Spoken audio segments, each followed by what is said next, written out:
Yeah, okay. Well, David, that's a good 3 points for you today. Yeah, look, we knew it weren't going to be pretty at times, and it wasn't. I thought we were the team that tried to play football, and we did for large parts until the last sort of 20 minutes when we took a step backwards and allowed them in the ascendancy. But we didn't feel as though they could hurt us, really, if I'm being honest. We knew what would come in, it were long balls, land of the giants, all the rest of it. And I thought we defended well, with the exception of one thing right at the end, which would have been unfair. I thought it was a good win, not a fluid win, a la Bradford or a good performance like at Chesterfield. But it was on the back of last week and the goals we conceded last week. I thought it was a real proper response to that. I didn't feel as though their threat from set pieces, they are the land of the giants. And I thought we handled that really well. And we've got to make sure that that's the benchmark going forward for that aspect of the game. Do you feel like you should have been well away in that first half? They had a couple of chances. Jason had a chance, didn't he? Yeah, Jason had a chance, Ev's had a chance. There's been plenty of chances. You just wanted one to come and stick it away.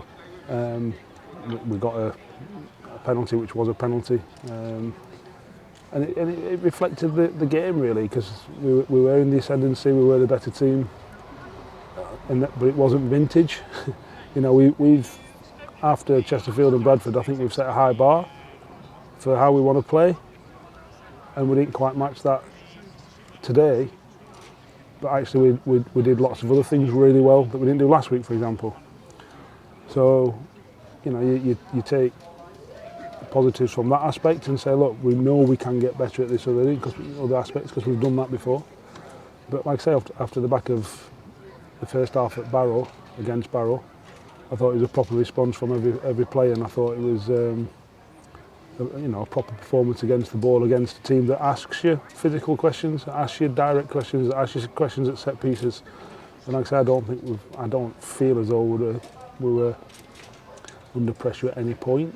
Obviously when you go down to 10 men for the last 10 minutes and then he finds 7 minutes from somewhere, you've got to maintain your shape and deal with them balls in the box. But I thought we did that well as well. We get a chance right at the end, but that was unjust and didn't reflect the game at all. So yeah, I thought it was a proper performance in lots of aspects that we haven't spoke about this season. Chaz had to go off, kind of broke up the momentum a bit in that first half, didn't it? What's the problem with him? He said he just got a tight hamstring, so we don't take that risk. There's no point trying to play through tight hamstrings, and we'll ice it and see how he responds and see if it calms down during the week, which I don't know if we don't know if it's a tweak or just tight, but we'll know that by the middle of next week for sure. The goal came at a good time, didn't it? Just 5 minutes after the break. Yeah, I thought, like I say, I thought we were the better team for the whole of the first half and for large parts of the second half, and I felt it was just a matter of time before the goal would come. We had our own set pieces, we've had shots from the edge of the box, numerous shots from the edge of our box, or their box, haven't quite gone in, and it's just a case of, we've got to make sure we become a bit more ruthless. But when you have the volume of chances that we had today, I feel fairly confident that one will go in. And yes, we needed a penalty, but actually Greeny was probably clean through anyway.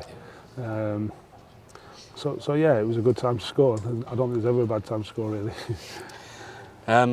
Greeny gets 2 yellows today. I mean, any complaints about either? Well, the first one, we talk about consistency. Danny Rose skips down their wing, the lad tries to take him out, he rides the challenge, then it goes out for a throw-in. You don't have to ride the challenge, he just literally hits a ball into the middle for Jason, who's unmarked.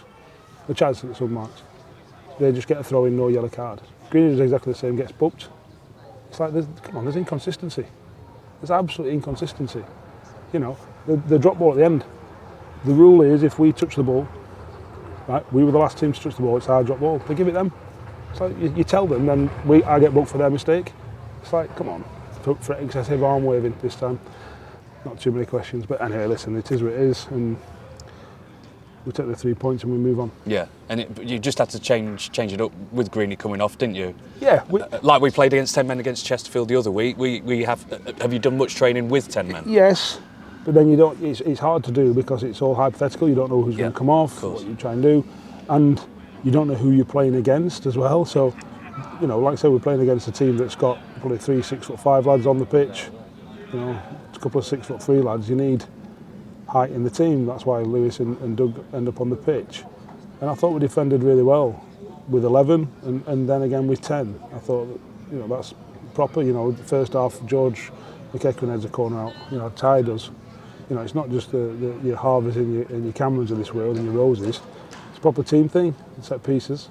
And I thought we did that really well, and I thought we adapted to what we would ask them to do really well, and saw the game out.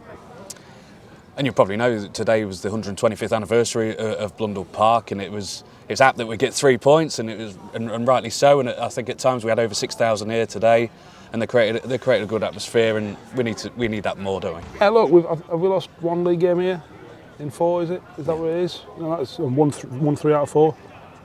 You know, that's a 75% win rate at home is a decent return. I think people are getting value for money. The fans make some terrific noise.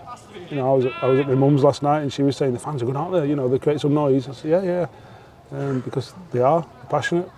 We all want this club to succeed, and you know, I hope they have a good weekend off the back of a well-earned and well-deserved 3 points.